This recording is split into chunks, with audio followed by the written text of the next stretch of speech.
வணக்கம். இன்னைக்கு வீடியோ தன் சொந்த மகனே வைத்து மாமா போல ஹிட் படம் எடுத்த என் தாத்தா பாட்டியின் மகன் என் சித்தப்பாவின் 2வது பிரச்சாரம். என்ன சித்தப்பா நல்லா இருக்கிறீங்களா? சித்தி நல்லா இருக்கிறாங்களா? தம்பி நல்லா இருக்கிறானா? தாத்தா நல்லா இருக்கிறாரா? ஆயா நல்லா இருக்குதா? போன வீடியோல சொல்லிட்டேன், இருந்தாலும் சொல்லிக்கினே இருப்பேன் இவர் என் சித்தப்பா இல்லை இவர். ஏன்னா அவங்களுக்கு ஆசையா பாசமா பேசினா பிடிக்கல, உங்களுக்கு பிடிக்கும்ல, அதான் முகத்துக்கு சோப் போடுறேன். சரி, நேரடியாக பிரச்சாரத்துக்கு வரும். சூப்பராக பேசியிருக்காரு, முத்தா பேசியிருக்காரு. முத்துக்கு முத்தாக பாடல் மாதிரி முத்துக்கு முத்தான வரிகள். என்ன பேசியிருக்காரு? மீனவர்களுக்காக குரல் கொடுக்கறதும் அவங்களோட நிக்கிறதும் நம்மளுடைய கடமை, நம்மளுடைய உரிமை. என்ன இன்னைக்கு நேத்தாங்க அவங்களுக்காக குரல் கொடுக்கிறேன். இதே நாகப்பட்டினத்துல 14 வருஷத்துக்கு முன்னாடி 2011ல February 22 இதே நம்ம மீனவர்கள் தாக்கப்பட்டதை கண்டிச்சு ஒரு பொதுக்கூட்டம் ஒண்ணு நடத்தணும் இல்லையா? அப்பவே குரல் கொடுத்தாரு. என்ன குரல் கொடுத்தாரு? அதான் ட்ரெண்டே. காவலன் படத்தை பெரிய வெற்றி படமாக்கி உங்க எல்லாருக்கும் நன்றி. அடுத்து வேலாயுதம். ரத்தத்தின் ரத்தமே என் இனியவுடன் பிறப்பே, சொந்தத்தின் சொந்தமே நான் இயங்கும் உயிர் துடிப்பே, அம்மாவும் அப்பாவும் எல்லாமே நீதானே, என் வாழ்க்கை உனக்கல்லவா, என் வாழ்க்கை உனக்கல்லவா. அந்த குரலுங்க. குரல் கொடுத்தேன்னா நீங்க தப்பா எடுத்துக்கூடாது. இந்த குரல் பாட்டு பாடிய பாடல் குரல், பாடகர் குரல், ப்ரொமோஷன் குரல். மாநாட்டில் தாம் படத்துக்கு ப்ரொமோஷன் பண்ணியிருக்காரு. அந்த குரலை பற்றி சொல்லியிருக்காரு. மக்களுக்கான குரலை என்கிட்ட எதிர்பார்க்குறீங்க? சிங்கர் இவர், பாடகர். பாடி பாடி தேய்ந்து போன குரல்கள். அந்த குரல். அடுத்த குரல். இந்த விஜய் களத்துக்கு வர்றது ஒண்ணு புதுசு இல்ல கண்ணா. அதாவது அவர் களத்துக்கு வர்றது புதுசு இல்லை, பழசு இல்லை. ஏன்னா அவர் களத்துக்கே வரல. என்னையா காலம்? சும்மா வண்டி வச்சு பேசின்னு போயிட்டா காலமா? மாநாடு வச்சு ஒரு 30 நிமிஷம் பேசிட்டா காலமா? களம்னா ஒரு ப்ரெஸ் மீட்டு கொடுக்கல, ஒரு எலெக்ஷனை நிற்கல, எதுவும் பண்ணல. களம்னா எங்கே இருக்குது களம்? எனக்கு தெரிஞ்சு கலாம் ஐயா தான். களம்னு எனக்கு எதுவும் தெரியல. களமா எழுதி கொடுக்குறத பேசதா களம்? அதுதான் களம்னா அந்த களத்தில் இவர் தான். அது நம்ம தொப்புள் கொடி உறவுகளான ஈழத் தமிழர்கள், நம்ம தொப்புள் கொடி உறவுகளான அதீன தொப்புள் கொடி உறவு. இன்னும் காலகாலமா தொப்புள் கொடி உறவு. தொப்புள் கொடி எப்படி தொப்புள் கனெக்ட் ஆயிருக்கா? தொப்புள் கொடியில அப்படி கனெக்ட் ஆகி எல்லாரும் கனெக்ட் ஆயிருக்கீங்களா? எத்தனை வருஷத்துக்கு எத்தனை படத்துல எத்தனை மேடையில தொப்புள் கொடி உறவா? உங்க தொப்புள் கொடி உறவு அவங்க ஊர்ல போய் பாருங்க, ஜாதி வெறி பிடிச்சி சுத்துது தொப்புள் கொடி உறவு. இங்க இருக்கிறது இப்போ அவங்க தொப்புள் கொடி உறவுனா இங்க தொப்புள்ளே உறவா? அப்ப இங்க இருக்கிற தொப்புளுக்குள்ளே உறவு என்ன பண்ணுதுன்னா ஆணவ படுகொலை பண்ணுது. தொப்புள் கொடி உறவான். தொப்புள்ள உறவு, அக்குள்ள உறவு. நீனு என்ன அது? ஆணவ கொலை நடந்தது, ஒரு வார்த்தை பேசல. இன்னும் தொப்புள் கொடி உறவு. தொப்புள் கொடி உறவை பத்தி இப்ப இங்க எதுக்கு பேசணும்? 2009 நடந்தது. ஏதோ எங்க மாமா அப்பப்போ இழ விளக்கு எடுத்து தேய்ச்சி நல்லா சம்பாதிச்சு சொகுசா இருக்கிறான். இப்போ நீங்கள் எடுத்து தேய்க்க ஆசைப்படுறீங்களா? தேய்ங்க, ஆளுக்கு தேய்ங்க. ஈழ விளக்க தேய்ச்சி தேய்மானமாக்கி கீச்சு போட்டுருங்க. ஈழன்ற பேச்சு வந்தாலே நமக்கு ஐயா இதுவா அப்படின்னு தோணிடணும். தொப்புள் கொடி உறவான். 2009 நடந்துச்சு. அப்போ யாரும் ஒரு வார்த்தை பேசுறதோ இவர் ரூம் போட்டு அடின்னு அடிச்சிக்கினார். அவரே ஐயோ என்னால் போய் போராட முடியல, அந்த மாதிரி அடிச்சிக்கினார். அவர் 2009 அடித்தார். இவர் 2009 அப்போ டொனேஷன் நடந்திருக்கு. அப்போ இவர் தொப்புள் கொடி உறவுக்கு எவ்வளோ கொடுத்தாரு தெரியுமா? இவர் ஒரு 10 கோடி. ஏன்னா கோடியே சம்பாதிச்சு என்ன பண்ணுறது தெரியல. 10 கோடி, 1 கோடி, ஒரு 10 லட்சம், 1 லட்சம் எவ்வளோ கொடுத்துருப்பாரு? 500 இளைய தளபதி விஜய் ரசிகர் மன்றத்தின் சார்பில் 500 ரூபாய். 500 ரூபாயா? 2000 ரூபாய் கல்யாணத்துக்கு போய் ஃபார்மாலிட்டிக்கு மொய் வச்ச மாதிரி 500 ரூபா வச்சுக்கிறீங்க. அதுவும் ரசிகர் மன்றத்தை வச்சு. நீங்கள் எவ்வளோ கொடுத்தீங்க தெரியாது. அவங்க ரசிகர் மன்றம் 500 ரூபா வச்சுக்கிறாங்க. ஃபார்மாலிட்டி மொய் கவரில் போட்டு கொடுத்துக்கிறாங்க. நாங்கள் தொப்புள் கொடி உறவுக்கு 500 ரூபா மொய். என்ன இது? இதான் அவங்க தொப்புள் கொடி உறவுக்கு நீங்கள் காட்டுற உறவா? ஆவுன்னா தொப்புள் கொடி, அக்கல் கொடி. நீ ஏன் இந்த தொப்புள் கொடி உறவை திருச்சியில் பேச வேண்டியதானே? திருச்சியில் கடல் இல்லை, இங்கே கடல் இருக்குது. பீச்சோரமாக இருக்காங்க, பக்கத்தில் இருக்காங்க. தெரிஞ்சவங்க தெரியாதவங்க அடிக்கடி போட்டில் போயிட்டு வராங்கல்ல, அதனால் அவங்களுக்கு அந்த சென்டிமெண்ட் இருக்குல்ல. அப்போ இங்கேருந்து தொப்புள் கொடி உறவு இங்கே பேசணும், திருச்சியில் பேசலை. ஏன் தொப்புள் கொடி உறவு? முகத்துக்கு சோப் போடுறேன். மற்ற மீனவர்கள்னா இந்திய மீனவர்கள், நம்ம மீனவர்கள்னா தமிழக மீனவர்கள். தமிழக மீனவர்களா? என்ன இதெல்லாம் கன்றாவி டைலாகு. படத்திலே 1 கோடி தடவை பேசியாச்சு. கிட்டத்தட்ட 15 வருஷமா அதை கேட்டு காது இனிச்சு போச்சு. எவன் எழுதி கொடுத்தா அந்த டைலாகு? எவனோ ஒருத்தவன் அவர் எழுதி கொடுத்தா அப்படியே எதுவும் யோசிக்காமல் பேசுவார்னு கண்ட கருமத்தில் எழுதி கொடுத்துருக்கான். எவன்னு தெரில. இந்த டயலாக்லாம் சமுத்திரக்கனியை படத்தில் பல கோடி தடவை பேசிட்டாரு. இப்போ வந்து மேடையில் பேசி என்ன கொடுமை பாவம். எல்லாம் எழுதி தரணும், சொல்லணும். ஒரு ஆளுக்கு அடிச்சிட்டாரு, அவரை வச்சு எக்ஸ்பெரிமெண்ட் பண்ணியிருக்காங்க எழுதி என்னவோ அந்த இஷ்யூவை பற்றி பேசலை, இன்னமும் அந்த கொடுமை இருக்குது. ஆனால் அந்த டயலாக் பாருங்கள், இன்னமும் வேறு புதுசாக சொல்லலாம், வந்து போராட்டம் பண்ணலாம், அந்த மக்களுக்கு எதாவது வேலையை செய்யலாம். இப்போ இந்த பக்கம் கடல் பக்கம் வந்ததுனால அந்த பேச்சு. திருச்சியில் இதை பேசலை. ஏன்? திருச்சியில் இருக்கும்போது அவங்க வந்து மீனவர்கள் இல்லையா? அப்போ மட்டும் என்ன அவங்கள இங்கே வந்துடுவாங்க. திருச்சிக்கு போனால் அப்படியே மீனவர்களாக இங்கே ஷிஃப்ட் ஆகிடுவாங்க, இங்கே வந்தால் மீனவர் ஆகிடுவாங்க. அப்பயே பேசியிருக்கலாமே, ஏன் பேசலை? ஏன்னா எழுதி தரல. தப்பெல்லாம் யார் மேலேயோ. முகத்துக்கு சோப் போடுறேன். கடலோர கிராமங்கள்ல மீன் அரிப்புல இருந்து பாதுகாக்கிற அலையாத்தி மீன் அரிப்பா? மீன் அரிப்புல இருந்து ஆமாம், மீன் அரிப்பு. மீனுக்கு அரிப்பு. வாங்க எல்லாம் போய் சொரிஞ்சு விடுவோம். நல்லா கடலில் இருக்கிற மீன்லாம் பிடிச்சி சொரிஞ்சிருக்கலாம். மீனுக்கு அரிப்புப்பா, மீன் அரிப்பு. மண் அரிப்புங்க அது, மண் அரிப்பு. மண் அரிப்புக்கோ மீன் அரிப்புக்கோ வித்தியாசம் தெரியல. எவனோ அசிங்கப்படுத்தணுன்னே இப்படி எழுதி கொடுத்துருக்கான். தப்பா ஸ்பெல்லிங் மிஸ்டேக்கு அவங்க தான் எழுதி கொடுக்குறாங்களே, பார்த்தா அப்படியே படிப்பீங்க. என்ன இது மண் அரிப்புக்கு பதிலாக மீன் அரிப்புனுக்குது? மீனுக்கு எப்படி அரிப்பு வரும்? அது எப்படி எழுத முடியும்? அது எப்படி அரசாங்கத்தை கேள்வி கேட்க முடியும்? தப்பாக இருக்கு. மீன் அரிப்பு இல்லை, அது மண் அரிப்புன்னு மாற்றி கூட பேச தெரியாத வெகுஜன மக்கள் மாதிரி இவர் ஒரு வெகுளி ஜன மக்கள். பாருங்க எவ்வளோ வெகுளி இருக்கிறாங்க.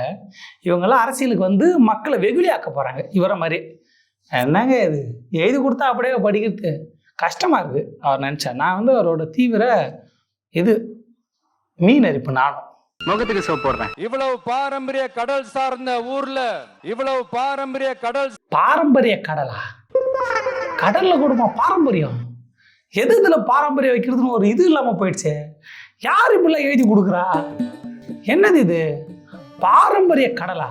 அது என்னன்னா அந்த கடல்ல இருக்க உயிரினங்கள் வேட்டியும் சேலையும் கட்டிக்கிட்டு விவசாயம் பண்ணும். கடல்ல பாரம்பரியமா, தமிழர் பாரம்பரியத்துல விவசாயம், வேட்டி சட்டை. நீங்க மீனை பிடிச்சிங்கன்னா மீன் ஃபுல்லா வேட்டி சட்டை சேலைலாம் கட்டியிருக்கோம்.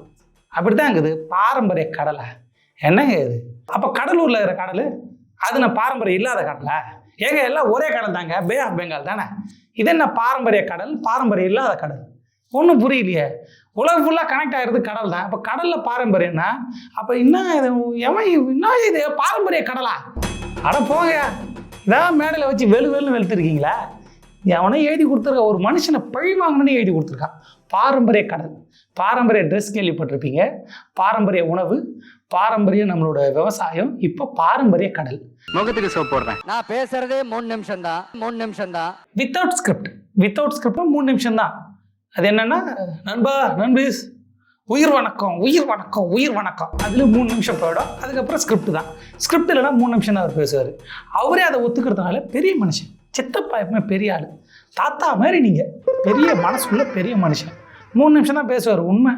உண்மையை ஒத்துக்கின மனுஷனை கையெடுத்து கூம்புடுறேன். அந்த ஏரியாலேயே அந்த பவர் கட்டு பேச ஆரம்பிச்சதுக்கு அப்புறம் அந்த ஸ்பீக்கருக்கு போற அந்த வயரு கட்டு இல்லை, நான் தெரியாம தான் கேட்குறேன் சிஎம் சார், ஸ்பீக்கருக்கு போகிற ஒயரை கட் பண்ணிட்டாங்களா? இல்லை நான் தெரியாமல் தான் கேட்குறேன். ஏதோ மண்டபம் எடுத்துக்கிறீங்களா பவர் கட் பண்ணுறதுக்கு? வண்டியில் தானே போகிறீங்க, வண்டி போயினே தானே இருக்கும். எப்படி ஒயரோட போகுமா, இழுத்துன்னு போகுமா ஊர் ஃபுல்லாக ஒயரை? அப்போ வண்டியில் போவோம், அங்கே இருக்கிற ஸ்பீக்கரில் உங்கள் வண்டியை சார்ந்த யாரோ ஒரு தான் கனெக்ட் பண்ணும். ஸ்பீக்கரில் ஆல்ரெடி வச்சுருப்பாங்க, அதை கனெக்ட் பண்ணுவாங்க. இல்லை வண்டியிலே ஸ்பீக்கர் இருக்கும். அப்போ வண்டி சார்ந்த உங்கள் ஆளுங்க தான் அந்த ஒயரை கனெக்ட் பண்ணிக்கிறாங்க, எடுத்துக்கிறாங்க. இதுக்கும் சிஎம்முக்கு என்ன சம்மந்தம்? அந்த வண்டியை 20 கோடி இல்லை லட்சமாக கோடியாக பணம் வச்சுக்கிறீங்களா? என்ன பண்ணுறது தெரியல. ஒரு ஜென்ரேட்டரோட சுற்றுறது என்ன ஒயரை கட் பண்ணுறீங்க? இப்போ பாரு ஜென்ரேட்டரு எத்தனை வண்டி தானே. என்ன இது டெக்னாலஜி எங்கேயோ வளர்ந்துடுச்சு. ஒயர்லெஸ் மைக்கில் ஒயரை கட் பண்ண தான் சொல்கிறது. அதுவும் ஸ்பீக்கருக்கு போகிற ஒயரை கட் பண்ணுறதா? மைக் ஒயரை கட் பண்ணுறேன்னு சொல்லிட்டா தப்பாயிடும். அப்போ ஸ்பீக்கருக்கு போகிற ஸ்பீக்கருக்கு ஒயர் எங்கேருந்து போகுது? வண்டியிலேருந்து போகுது.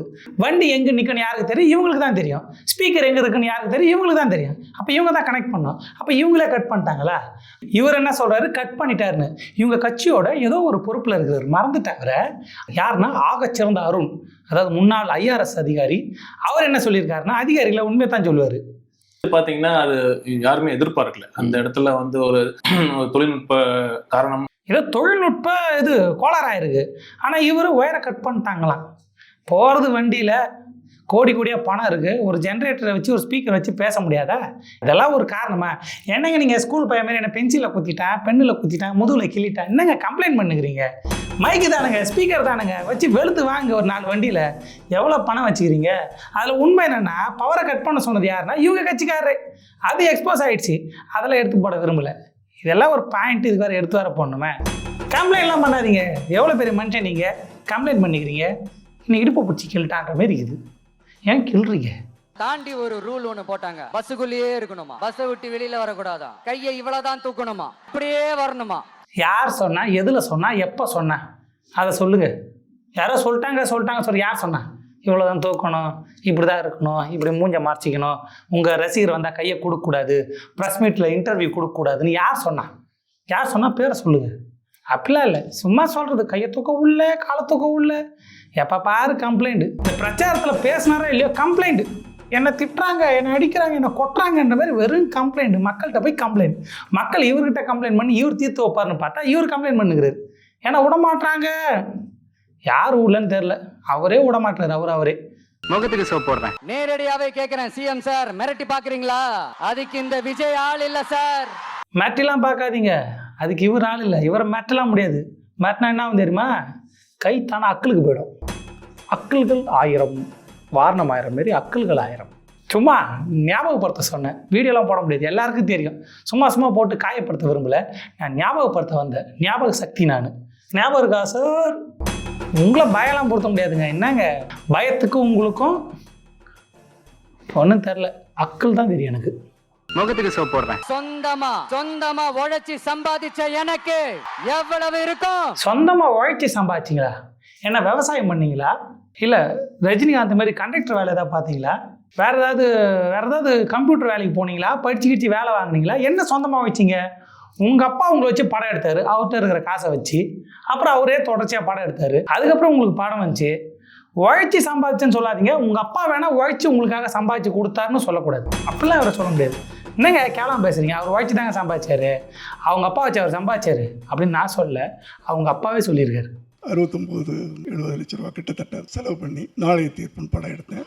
சரியாக போகலை. அவரை நம்ம எப்படியோ ப்ரமோட் பண்ணணும். அதுக்கு என்ன பண்ணலான்னு யோசனை பண்ணப்போ, சரி ஒரு பெரிய நடிகரோடு நடிக்க வைப்போமே அப்படின்னு பிளான் பண்ணேன். ஆனால் எந்த பெரிய நடிகரும் ஒத்துக்கிறல. இதுதான் உங்கள் உழைப்பா? நல்ல உழைப்பு. உழைச்சி சம்பாதிச்சுக்கிறார் மனுஷன். உங்களுக்கு எவ்வளோ இருந்தா உழைச்சி சம்பாதிச்ச இவருக்கு எவ்வளோ இருக்கும்? இந்த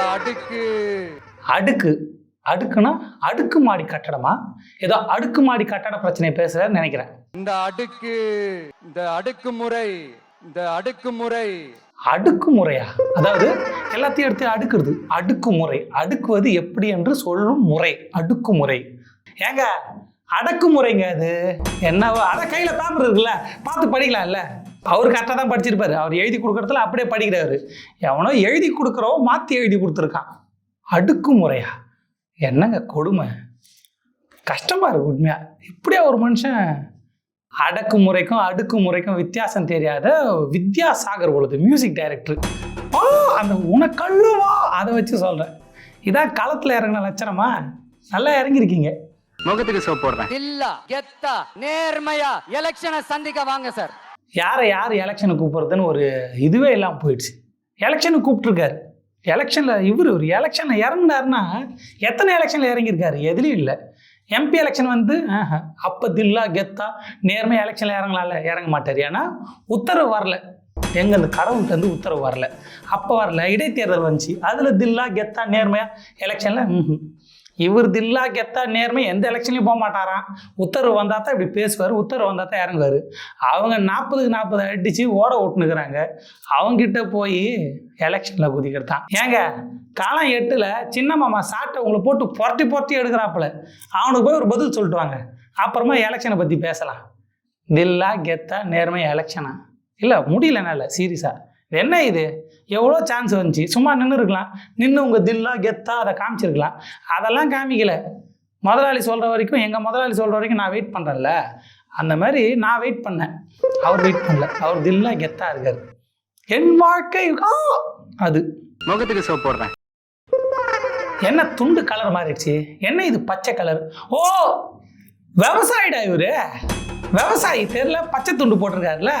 இவங்க வந்து விவசாய குடும்பத்தை சேர்ந்தவங்க. இவங்க அப்பாவுக்கு அப்பா தாத்தா வந்து இது விவசாய குடும்பத்துலேருந்து வந்தாங்க. பச்சை துண்டை பார்த்தா தெரியல, பச்சை துண்டு போட்டால் விவசாயி. திருச்சியில் போடல, ஏன்னா திருச்சியில் விவசாயி கிடையாது, இங்கே தான் விவசாயி இருக்கிறாங்க. பச்சை துண்டு போட்டுக்கணும், பச்சை துண்டுனா விவசாயி. இதுக்கெல்லாம் காரணம் எங்கள் மாமா தான். இவனை எல்லாம் நீ செஞ்ச வேலை தான், ஈழ விளக்க தேய்க்கிறதும் பச்சை துண்டை போடுறதும். அதுக்கு ஒரு டிமாண்ட் ஆகி இப்போ பாரு, பச்சை துண்டு ஈழ விளக்கு, பச்சை துண்டு போட்டால் விவசாயி. சரி, விவசாயி அவர்களே சொல்லுங்க. ரொம்ப நாளா ஓடாம இருந்த இந்த திருவாரூர் தேரை ஓட்டுனது நான் தான் மாற தட்டி சொல்லிக்கிட்டது யாருன்னு உங்க எல்லாருக்குமே நல்லா தெரியும். யாருன்னு எங்களுக்கு தெரியா? நீங்கள் ஒரு வாட்டி பேரை சொல்லுங்களா சும்மா பேரை. முத்தமிழறிஞர் டாக்டர் கலைஞர், அந்த பேரை சொல்ல மாட்டார். சொல்லிட்டா என்ன வருது, உண்மை வெளியே வந்துடும். உண்மையை சொல்லக்கூடாது, போய் மட்டும் பேசிக்கலாம். எல்லாத்தையும் கண்ணாப்பினா இங்கே அது சரியில்லை, அங்கே இது சரியில்லைன்னு. கலைஞர் செஞ்சார்னு ஒரு வார்த்தை சொன்னால் என்ன ஆகிட போகுது?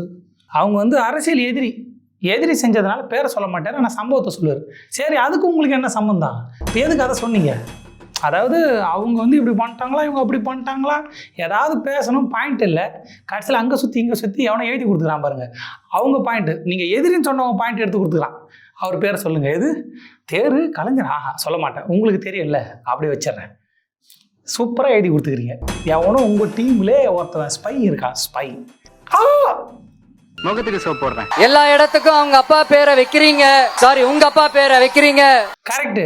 இனிமே இவங்க அப்பா பேரை வைங்க, கலைஞர் பேர் வைக்காதீங்க, இவங்க அப்பா பேர் வச்சுருங்க. ஏன்னா பெத்த புள்ளியை வச்சு ஹிட்டு படம் எடுத்தார்ல, பெத்த புள்ளியை வச்சு ஹிட்டு படம் எடுத்ததுனால ஒரு ஆகச்சிறந்த அப்பா அவர்.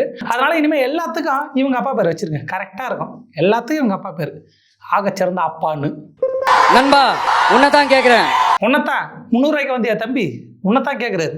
300 ரூபாய்க்கு வந்த தம்பிக்கிட்ட கேள்வி என்ன, 300 ரூபா கரெக்டாக வந்துடுச்சா? வீட்டுக்கு எப்படி போவீங்க? பைக்லையா, கார்லையா, பஸ்லையா, டோல்கேட்டில் பிடிக்கிறாங்களா? அந்த மாதிரி கேள்வி நினைப்பீங்க. அது இல்லை, அறிவார்ந்த கேள்வி. இங்க இருக்கிற யூனிவர்சிட்டியில எல்லா டிபார்ட்மெண்ட்ஸும் இருக்கு. யூனிவர்சிட்டியில் இருக்கிற டிபார்ட்மெண்ட்டை பற்றி 300 ரூபாய்க்கு வந்தவங்கிட்ட கேட்குறாரு. என்னங்க அவனுக்கு என்ன தெரியும்? அவனை விடுங்க, நீங்கள் சொல்லுங்கள் ஒரு 4 டிபார்ட்மெண்ட் பேர். சும்மா யூனிவர்சிட்டி அளவுக்கு பேசுகிறீங்க, ஒரு 4 டிபார்ட்மெண்ட் பேர் சொல்ல வேண்டியது தானே. இந்தந்த டிபார்ட்மெண்ட் இருக்கா அப்படின்னு கேட்க வேண்டியது தானே. கேட்க மாட்டார். ஏன்னா ஃபஸ்ட்டு விஷயம் எழுதித்தாரில், 2வது விஷயம் அவருக்கு தெரியாது. ஏன்னா அவர் காலேஜுக்கே போகல. நான் சொல்லலை, அதையும் நான் சொல்ல, வாயிலடி நான் சொல்லலை, அவரே சொல்லியிருக்காரு. இருக்கு அங்கிருந்து வந்த கமெண்ட் கேட்டுட்டேன். காலேஜ் போனா தானே. பார்த்தீங்களா, காலேஜுக்கே போகாமல் யூனிவர்சிட்டி அளவுக்கு பேசுவார். யூனிவர்சிட்டிக்கான நாலேஜ் இருக்குது. யூனிவர்சிட்டி பற்றி காலேஜ் ஸ்டூடெண்ட்டை கேட்க மாட்டார். 300 ரூபாய்க்கு வந்திய தம்பி அவன்கிட்ட கேட்டால் தான் பதில் சொல்ல மாட்டான். ஏன்னா அவனுக்கும் தெரியாது, இவருக்கும் தெரியாது, எழுதி கொடுத்தவருக்கும் தெரியாது. ஏங்க சென்ட்ரல் யூனிவர்சிட்டிங்க அது. சென்ட்ரல் யூனிவர்சிட்டியை போய் ஸ்டேட் கவர்மெண்ட்டை கேட்டு சென்ட்ரல்னா என்ன, அதுவே எனக்கு தெரியாது. சென்ட்ரல்னா என்ன, காலேஜ்னா என்ன தெரில, எனக்கு தெரிலவா. இவர் சொன்னால் கரெக்டாக இருக்கும். அடுத்து நண்பா, யாரை சொல்கிறாரு? நண்பா, மரத்தில் இளநீ திருறவரு உங்களை தான். ஏதோ கேள்வி கேட்க போகிறாரு, பதில் சொல்லுங்கள். இங்க இருக்கிற மெடிக்கல் காலேஜ்ல எல்லா எக்யூப்மெண்ட்ஸும் வேலை செய்யுது. மரத்தில் இளநீ திருடுறான், அவங்கிட்ட போய் எக்யூப்மெண்ட்ஸா? அவனே எக்யூப்மெண்ட்ஸ் இல்லாமல் கையில் பிச்சுனுக்கிறான், அவங்கிட்ட போய் மெடிக்கல் காலேஜ் எக்யூப்மெண்ட்ஸா? என்னங்க இது? ஒரு மெடிக்கல் ஸ்டூடெண்ட்டை கூப்பிட்டு அவங்ககிட்ட கேட்டால் ஒரு நியாயம் இருக்குது. இல்லை மெடிக்கல் ஸ்டூடெண்ட்ஸ் வச்சு ஒரு கான்ஃபரன்ஸ் பண்ணால் அங்கே அவங்க குறைகள் கேட்டால் நியாயம் இருக்குது. மரத்தில் தொங்குறவனை பிடிச்சி மெடிக்கல் காலேஜ் எக்யூப்மெண்ட்ஸ்லாம் வேலை செய்தா? அவனுக்கு தான் தெரியும். ஏன்னா அவன் டாக்டர்லாம் இங்கே வந்து மரத்தில் ஏறிப்பாங்க. சார், ஐயா, தளபதி, உங்களை பார்க்க வந்தேன், நான் டாக்டரு, மெடிக்கல் காலேஜில் எக்யூப்மெண்ட் வேலை செய்யலை, அங்கேருந்து கத்துவான். எது யார்கிட்ட கேட்கணும்னு கொஞ்சம் கூட ஒரு விவஸ்தைகள் எனக்கு இல்லை. உண்மை சொல்லப்போனால் அதான் உண்மை. நான் யார்கிட்ட கேட்குறேன் பாருங்க, என்கிட்டயே கேட்டுக்கிறேன். எனக்கு அறிவே கிடையாது. ஒரே ஒரு டவுட் சொல்லுங்க. எங்க போனாலும் இது வெறும் சும்மா கூட்டம், ஓட்டு போட மாட்டாங்கன்னு சொல்றாங்க. ஆமா, உண்மைதான். இது என்ன சும்மா கூட்டமா? இல்ல, இதெல்லாம் ஸ்கூலுக்கு போற கூட்டம். சாட்டர்டே லீவுக்கு வந்துக்கிறாங்க.